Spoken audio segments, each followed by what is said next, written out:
कोकणामधला आंबा आणि काजू या कोकणातल्या असणाऱ्या शेतकऱ्यांचं झालेलं नुकसान आणि राज्यामध्ये इतर या 2-3 महिन्यामध्ये झालेल्या शेतकऱ्यांचं नुकसान याकरता कालच आम्ही तब्बल 334.94 लाख म्हणजे 334 कोटी 98 लाख रुपयाची मदत ही शेतकऱ्यांना त्या ठिकाणी आम्ही मंजूर केली.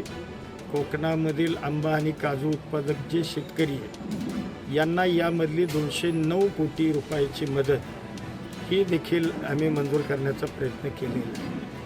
आता या मदतीमुळं काही शेतकऱ्याचं काही सगळं नुकसान भरून येणार आहे असं विषय नाही आहे, परंतु कुठंतरी या माध्यमातून हे राज्य महायुतीचं सरकार शेतकऱ्यांना आधार देण्याचा प्रयत्न करते, त्यांच्या पाठीशी ठामपणानं उभं राहण्याचा प्रयत्न करते. आबा अवकाळी पावसामुळे जे बाधित शेतकऱ्यांना मोठा दिलासा मिळाला, नेमकं काय? नाही, आपण पाहिलं असेल की गेल्या वर्षी मे महिन्यापासून ह्या राज्यामध्ये अवकाळी पाऊस आणि अतिवृष्टी आणि पुरामुळं झालेल्या पुरामुळं नुकसान अशा राज्यातल्या लाखो शेतकऱ्यांना किंबहुना जवळपास 1.5 कोटी शेतकऱ्यांना आपण मदत आणि पुनर्वसन विभागाच्या माध्यमातून तब्बल 16,500 कोटीची मदत ही प्रत्यक्ष शेतकऱ्यांच्या खात्यावर आपण जमा केली आणि ही रक्कम जमा करून शेतकऱ्यांना कुठंतरी आर्थिक दिलासा देण्याचं काम हे राज्याच्या शासनानं करण्याचा प्रयत्न केला. आता कालच्या मार्च असेल, एप्रिल असेल, मे असेल या महिन्यांमध्ये सुद्धा कुठं अवकाळी पाऊस, काही ठिकाणी वातावरणातील बदलांमुळं शेतकऱ्यांचं उदाहरणार्थ कोकणामधला आंबा आणि काजू या कोकणातल्या असणाऱ्या शेतकऱ्यांचं झालेलं नुकसान आणि राज्यामध्ये इतर या 2-3 महिन्यामध्ये झालेल्या शेतकऱ्यांचं नुकसान याकरता कालच आम्ही तब्बल 334.94 लाख म्हणजे 334 कोटी 98 लाख रुपयाची मदत ही शेतकऱ्यांना त्या ठिकाणी आम्ही मंजूर केली आणि यामध्ये राज्यामध्ये जिथं जिथं पंचनामे झाले, जे प्रस्ताव आमच्याकडे सादर झाले माझ्या विभागाकडं, ती मदत आम्ही ताबडतोब म्हणजे एका दिवशी आम्ही ही मदत ही शेतकऱ्यांना काल मान्य केली.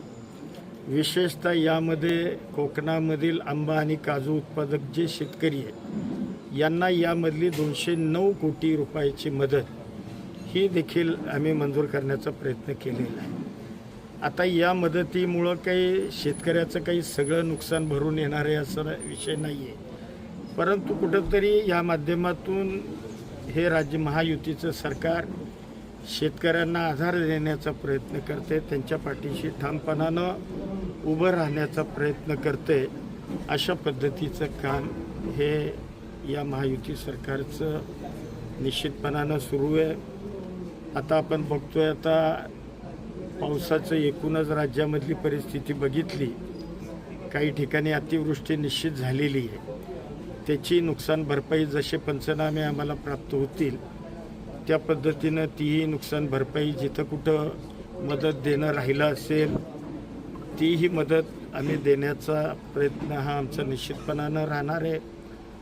परंतु आपल्या माहितीकरता मी आपल्याला निश्चितपणानं सांगेन की हे सरकार यायच्या पूर्वीची काही अंदाजे 5,000 कोटीची मदत जी शेतकऱ्यांना देणं बाकी होतं ती मदतसुद्धा आम्ही सरकारनं शेतकऱ्यांना देण्याचा प्रयत्न हा त्या ठिकाणी केलेला आहे.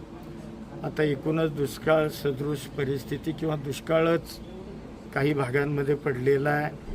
पावसाचा अद्यापही काही पत्ता नाही, काही ठिकाणी पाऊस झाला आहे, परंतु पावसाचं एकूणच आपण जे पडण्याचं जे बघतोय सगळं पडतोय तिथं एकदम अतिवृष्टीच होती आणि नाही तिथं अजिबात पाऊस नाही, असं एकूणच परिस्थिती आपल्याला निश्चितपणानं बघायला मिळते.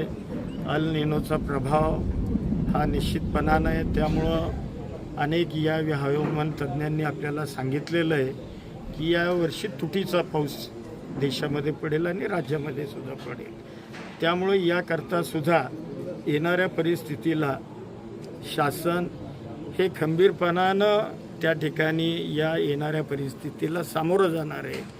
या संदर्भात असणाऱ्या उपाययोजना यासुद्धा त्या ठिकाणी सगळ्या प्रशासनाला म्हणजे जिल्हाधिकारी असतील, विभागीय आयुक्त असतील, यांना यापूर्वीच आम्ही बैठका घेऊन या अनुषंगानं सूचना दिलेल्या आहेत. त्या पद्धतीनं शासन निश्चितपणानं तयार आहे.